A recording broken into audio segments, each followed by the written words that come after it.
నమస్తే, welcome to I news. France లో రైతన్నలు మరోసారి రణరంగం సృష్టించారు.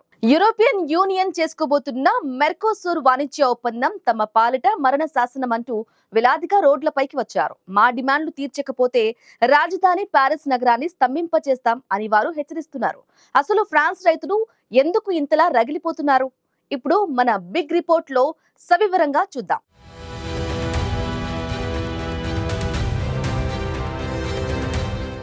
యూరప్ నడిబొడ్డున ఇప్పుడు ట్రాక్టర్ల గర్జన వినిపిస్తోంది. ఫ్రాన్స్ లోని ప్రధాన రహదారులన్నీ నిరసనకారుల దిగ్బంధంతో అట్టుడుకుతున్నాయి. దాదాపు 25 ఏళ్లుగా నానుతున్న EU మెర్కోసూర్ వాణిజ్య ఒప్పందానికి వ్యతిరేకంగా రైతులు యుద్ధం ప్రకటించారు. ఈ ఒప్పందం కుదిరితే దక్షిణ అమెరికా దేశాల నుండి చౌకైన మాంసం, చక్కెర, ధాన్యం భారీగా దిగుమతి అవుతాయి. ఇక దీని వల్ల ఫ్రాన్స్ లోని స్థానిక వ్యవసాయ మార్కెట్ కుప్పకూలుతుందని, తమ బతుకులు రోడ్డున పడతాయని రైతులు ఆవేదన వ్యక్తం చేస్తున్నారు. నిరసనకారుల ఆగ్రహం కట్టలు తెంచుకుంటుంది. ప్రభుత్వ కార్యాలయాల ముందు టన్నుల కొద్ది గడ్డిని, వ్యర్థాలను కుమ్మరిస్తూ తమ నిరసనను గొంతెత్తి చాటుతున్నారు.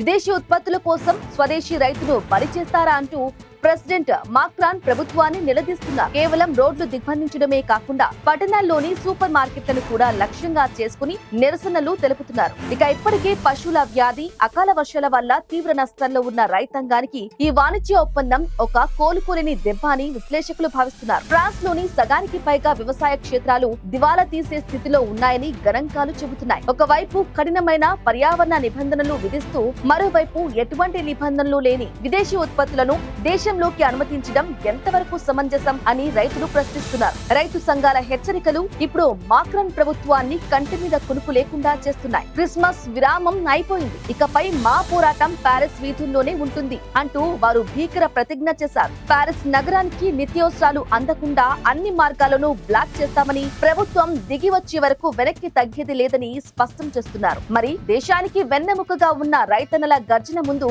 ఫ్రెంచ్ ప్రభుత్వం మోకరిల్లుతుందా, లేదా ఈ వివాదం మరో అంతర్గత విప్లవానికి దారితీస్తుందా అనేది ఇప్పుడు అత్యంత ఆసక్తికరంగా మారింది.